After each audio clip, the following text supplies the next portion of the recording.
¿Qué tal? ¿Cómo están? Muy buenas noches. Bienvenidos a Senado Central, en este noticiero donde vamos a revisar las principales informaciones legislativas que marcaron esta jornada, miércoles 6 de diciembre. Los invito ahora a revisar los titulares que hemos preparado para usted. Sala aprueba informe de comisión mixta respecto al traspaso de competencias de la nueva figura de gobernador regional. Comisión de Hacienda despacha a Sala proyecto que crea el Ministerio de Ciencia y Tecnología. Mañana jueves se realiza la gran final de las Olimpiadas de Actualidad que reúne a 4 establecimientos de distintas regiones en el ex Congreso Nacional. Y comenzamos con las informaciones emanadas de la sala de sesiones porque hoy los legisladores aprobaron el informe de la comisión mixta que tiene relación con el traspaso de competencias a la nueva figura de gobernador regional. Esto y mucho más lo revisamos a continuación en la entrevista del periodista Cristian Reyes.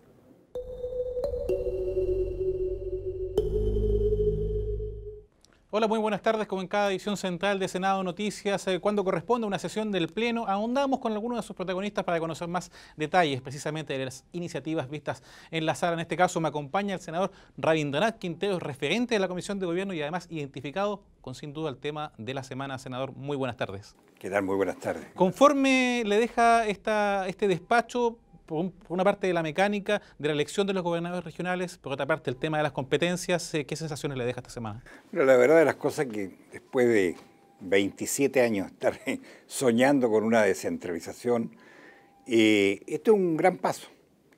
Hoy día estamos culminando un hito histórico, diría yo, que se inició en el año 1992, cuando se forman los gobiernos regionales, cuando se transforman los COREDES de esa época, que eran Consejo Regional de Desarrollo, algo por ahí, y se trasladan a CORE o Consejo Regional. Hoy día se inicia una etapa donde los gobiernos regionales, primero se elige al gobernador por la ciudadanía, eso iba a ser el año 2020, que es una potencia, le da una potencia muy fuerte a la persona que va a ser gobernador regional. Yo fui intendente durante 10 años. 10 años, además tiene experiencia como alcalde. Claro, entonces yo fui intendente, pero designado. A mí me designó el presidente Elwin y después me ratificó el presidente Frey. No es lo mismo, yo lo digo con mucho respeto, tengo una admiración por ellos y agradecimiento además. Nunca tuve conflicto con la autoridad de gobierno, porque el caso del gobernador regional que vamos a elegir va a tener una potestad muy fuerte, que es el mandato de la ciudadanía. Pero no saca nada con tener el mandato de la ciudadanía si no tiene iniciativa y si tiene don o un proyecto de desarrollo de su región. Eso es fundamental. Pero pongamos las cartas sobre la mesa y digamos, hoy día van a tener las facultades que antes no se tenía y había que buscarlas de otra forma. Segundo lugar, se traspasa hoy día mismo una serie de competencias que a veces uno las podía usar o formular, pero sin que estaban estipuladas en el traspaso de competencias reales.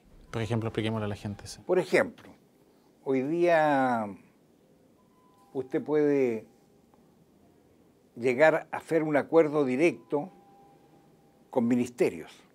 Especialmente los de roce social, vivienda, transporte. Sobre todo eso, sobre todo en vivienda, en obras públicas. En el caso de nuestras regiones, de obras públicas por agua potable rural, por mejoramiento de camino, inmediatamente. Pero la única diferencia que hoy día va a quedar establecido en la ley de presupuesto de la nación. Entonces, es un cambio sustantivo. Yo diría que hoy día se ha dado un gran paso.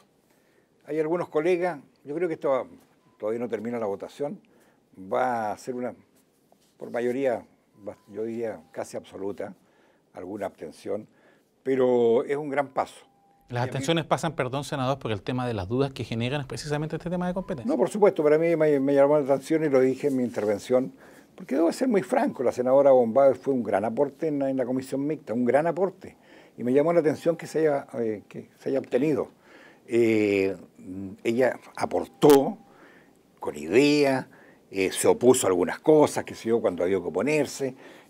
Como le digo, la verdad, y lo dije públicamente, no tengo ningún empacho en decirlo, fue un gran aporte y me llamó la atención que se haya obtenido. Yo siempre consideré que la gente que vivimos en regiones, esto íbamos a unirnos fuera de nuestras diferencias ideológicas. Pero bueno, allá... Es perfectible de todas maneras. Pero por supuesto, y además que yo lo destaco públicamente, el aporte que ella hizo a la comisión mixta. Senador, no puedo, en honor al tiempo, para que vayamos avanzando, este tema de gobernadores regionales sin duda ha dado esta semana un paso fundamental. Pero es quizás la raya para la suma que además, en materia medioambiental, el sur del país tenga avances concretos esta semana con la ratificación de 3 miembros del Tercer Tribunal Ambiental, algo que también compete a la región de los lagos. Sí, por supuesto. También hoy día lo votamos los 3 por unanimidad. Yo me alegro mucho de una señora que fue nombrada en el Tribunal Ambiental de Valdivia. Doña Cibel. Doña Cibel Villalobos Volpi, porque es una mujer destacada profesional, y me alegro mucho que haya sido ratificada en el Tribunal Ambiental de Valdivia por sus dotes, por sus capacidades intelectuales y también por todo lo que ella durante su etapa de formación se ha ido perfeccionando. ¿Cómo cambia esto las reglas del juego en la región de los lagos, que lamentablemente por temas que han visto Marea Roja los últimos años, el tema del salmoneras en algunos puntos, los botes que han quedado varados, ha sido afectada por episodios medioambientales? ¿Cómo le cambia esto las reglas del juego? Bueno, las reglas del juego se van a cambiar cuando tengamos una política medioambiental de verdad y cuando hagamos las exigencias que corresponden para que no se sigan contaminando nuestros mares, nuestros lagos y nuestros ríos. Los tribunales, lo que hemos designado hoy día son los jueces que van a impartir, digamos, la justicia que se merece la región y el país. Pero en ese sentido, lo que usted está hablando, también vamos a hacer una intervención con respecto a lo que significa la contaminación del lago, pero ya no por sustancias, digamos, químicas o por desechos de plástico o residuos que dejan las salmoneras, sino que también lo que significa la contaminación por las aguas lluvias. Perfecto. Evaluación del senador Rabindranath Quinteros, quien sabe mejor que nadie el tema del empoderamiento a nivel regional que hace falta en nuestro país, un hombre identificado precisamente con la causa regionalista y también con una pincelada a estos nombramientos que se dieron en el Tercer Tribunal Ambiental, ya correspondiente al sur de nuestro país. Senador, agradecerle, muy buenas tardes. Al contrario, gracias a usted. Buenas tardes, vamos contigo, Betsabe.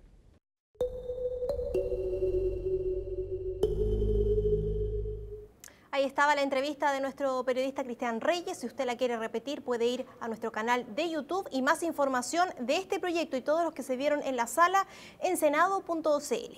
Cambiemos de tema, nos vamos a materias educacionales. La Comisión de Educación de aquí del Senado despachó el proyecto en su discusión de la idea de legislar del proyecto de reforma constitucional a la educación superior, que nos va a contar todos los detalles. Es en vivo y en directo el periodista Rodrigo Cruz, a quien ya comenzamos a ver en pantalla. Rodrigo, ¿cómo estás? Muy buenas noches. Muy buenas noches, Betsabe. Como señalabas tú, la Comisión de Educación, por votación unánime, terminó aprobando en general este proyecto de ley que busca mejorar la educación superior. ¿Qué quiere decir esto? Como señalabas tú, aprobó la idea de legislar. Luego de eso, entonces, tiene que pasar todavía por su discusión en particular esta iniciativa, y una vez que sea despachada de la Comisión de Educación, ya discutida en particular, tiene que ser aprobada también finalmente por la Sala del Senado y recién ahí poder ya despacharse para promulgarse como ley, o si es que hay alguna diferencia entre lo aprobado por la Cámara de Diputados y por el Senado, tiene que pasar a una comisión mixta. Recordemos que este es un mensaje presidencial que ingresó en julio del 2016, lleva como cerca de 1 año y medio de discusión en el Congreso y tiene discusión inmediata. Ya fue aprobado entonces por la Cámara de Diputados y ahora está en su trámite en el Senado. ¿Cuál es el objetivo de este proyecto de ley? Por supuesto, mejorar la educación superior, pero abarcando distintos niveles. Por ejemplo, la estructura jurídica e institucional de las universidades, la calidad obviamente de la educación superior, las nuevas instituciones, por ejemplo, que se crean la superintendencia y la subsecretaría de educación superior, también la autonomía de las universidades y un tema clave, el tema del financiamiento también de la educación superior. ¿Por qué es un tema clave? Recordemos que esto fue una promesa de campaña de Michelle Bachelet antes de ser elegida como presidenta, la gratuidad universal, una reivindicación que por años obviamente han tenido los estudiantes de educación superior y también educación público. El compromiso era alcanzar el 70% de la gratuidad al final de su gobierno y el 100% al año 2020, una propuesta que no fue muy aceptada por la oposición, que generó toda una serie de negociaciones, de mucho trabajo legislativo durante toda esta semana y también durante su tramitación en la Cámara de Diputados, pero finalmente entonces fue aprobado en general el día de hoy esta iniciativa y pasa entonces a su próximo paso. Ahora, ¿cómo llega al Senado este proyecto de ley? Sobre todo en el tema de la gratuidad. Para ello, escuchemos las palabras de dos integrantes de esta comisión y también dos ministros. Lo que hace el proyecto de educación superior no es asegurar la gratuidad universal, sino que la gratuidad en la medida de lo posible. Porque lo permanente son los artículos transitorios. Y los artículos transitorios contemplan gratuidad para el que la necesita, becas para el que no tiene gratuidad y créditos para el que no tiene ni gratuidad ni beca. La gratuidad que establece este proyecto es solamente al 60%. Hacia adelante no hay gratuidad garantizada. Se requieren 10 años para avanzar al 70%. Se requieren 20 años para avanzar al 80%. Y se requieren 40 años para avanzar al 90%. A tener cerca de 320, 340 mil estudiantes en gratuidad ahora a comienzos del 2018, lo que significa un tercio de todos los estudiantes de la educación superior, y así el país seguirá avanzando. Se consagra legalmente la gratuidad universal y evidentemente esa gratuidad universal tiene que ir construyéndose paso a paso y es por eso que existen normas transitorias que van en la medida que se van cumpliendo determinadas condiciones, se van agregando nuevos grupos de jóvenes. Dos posturas distintas entonces en este proyecto de ley, uno que señalan de que en esta iniciativa se garantiza la gratuidad universal a futuro y otros que señalan que gratuidad en la medida de lo posible. Esas son las dos posturas entonces respecto a este proyecto de ley. ¿Qué es lo que pasa, Betsabe? La próxima semana entonces pasaría ya a la sala para su votación. En general también la idea de legislar y luego durante la primera quincena de enero comenzaría ya la discusión en particular en la Comisión de Educación. Perfecto, Rodrigo, estamos atentos a lo que pase con este importante proyecto de ley de educación superior. Que tengas muy buenas noches. Buenas noches. Hay novedades respecto a la iniciativa que crea el Ministerio de Ciencia y Tecnología porque durante esta jornada la Comisión de Hacienda despachó a la sala en particular. Detalles en la siguiente nota. Con satisfacción por el paso dado en la Comisión de Hacienda, pero con el reconocimiento de flancos pendientes, el despacho a sala del proyecto que crea el Ministerio de Ciencia y Tecnología concentró la parte final de su debate en aspectos como la distribución a nivel regional de la nueva repartición y la inclusión de la figura ministerial en el principal consejo de la entidad. El debate antes de la aprobación en particular del primer trámite tocó aspectos como la necesidad de diversificar en disciplinas, zonas y género entre los componentes del Consejo de Ciencia, Tecnología e Innovación, pidiendo más detalles en torno a los primeros nombramientos de 2 y 4 años entre sus 15 componentes, sumando a su presidente. Además, se rechazó la existencia de un segundo consejo de tipo asesor ministerial. Sobre el artículo 14 que proponía reparticiones en solo algunas macrozonas del país, esto fue rechazado a la espera de concretar, como explicaron los senadores de la Comisión de Hacienda, funcionarios en cada zona del territorio. Sobre cómo se estructura esto a lo largo del país hay bastante controversia, porque algunos quieren crear seremía, otros pensamos de que es mejor tener instancias que estén más centrados en la reflexión sobre los problemas regionales, sobre los grandes temas, más que estructura administrativa. La organización territorial del ministerio no está definida, quedó en el aire, porque el gobierno llegó con una propuesta de macrozona, fue rechazado, macrozona y la seremía, algunos quieren que sean todas las regiones y otros pensamos de que esto no es una actividad administrativa, de control, de parachoque, de frente, sino que esto se trata de potenciar la investigación, la creación tecnológica y la innovación y por lo tanto requiere estructura territorial apropiada a esa función. Y el gobierno presenta una indicación diciendo de que las secretarías regionales ministeriales serán macrozonales, es decir, que un Ceremi de una región debiera atender varias regiones. Eso le quita toda efectividad finalmente a este ministerio y su presencia en regiones. Y por eso procedimos a rechazar esa indicación, la que establecía que las secretarías regionales ministeriales iban a ser macrozonales. La cara visible en el trámite de este proyecto ha sido el titular de CONICYT, Mario Amuy, quien sostuvo que pese a las modificaciones, la estructura general del proyecto se ha mantenido. Efectivamente hay algunas diferencias entre la Comisión Desafío del Futuro y la Comisión de Hacienda, pero son temas que se van a tener que decidir y resolver en la sala por votación de los mismos senadores. A nosotros nos parece que se respeta la arquitectura original del proyecto de ley y no se ve modificada en lo esencial. Son pequeños ajustes que han han aprobado los senadores de la Comisión de Hacienda y nos parece que su punto de vista es sumamente atendible, razonable y en ningún caso desarma el proyecto. Desde la SECPRES indicaron a Senado Noticias que el Ejecutivo examinará la mejor forma de proceder para reformular la distribución regional del nuevo ministerio, debiendo resolver si ello será anticipado en el paso por la sala del Senado o se añadirá en el segundo trámite en la Cámara de Diputados. Y mañana se va a realizar la gran final de la competencia Olimpiadas de Actualidad año 2017. Son 4 establecimientos que van a esta importante competencia que se va a realizar en el ex Congreso Nacional en Santiago. Detalles en el siguiente informe. Todos leyeron y se prepararon para ganar, pero solo 4 debían llegar a la final. Por ello, y tras contestar las preguntas más rebuscadas sobre la actualidad informativa, el Colegio Emprender de Osorno fue el que se quedó con el triunfo y el deber de representar a la zona sur en la gran final de las Olimpiadas de Actualidad. En el centro sur fue el Liceo Miguel Ángel Cerda Leiva de Mulchen el que se impuso a los demás establecimientos, alzándose como el representante de dicha zona. En tanto, en la zona centro, el Instituto Nacional de Santiago logró vencer a los oriundos de Valparaíso, quienes a pesar de dar la pelea no pudieron con todas las preguntas y el triunfo se quedó en la región metropolitana. Quizás en la primera ronda teníamos un poco de inseguridad en las preguntas alternativas y no tuvimos tanto consenso como equipo.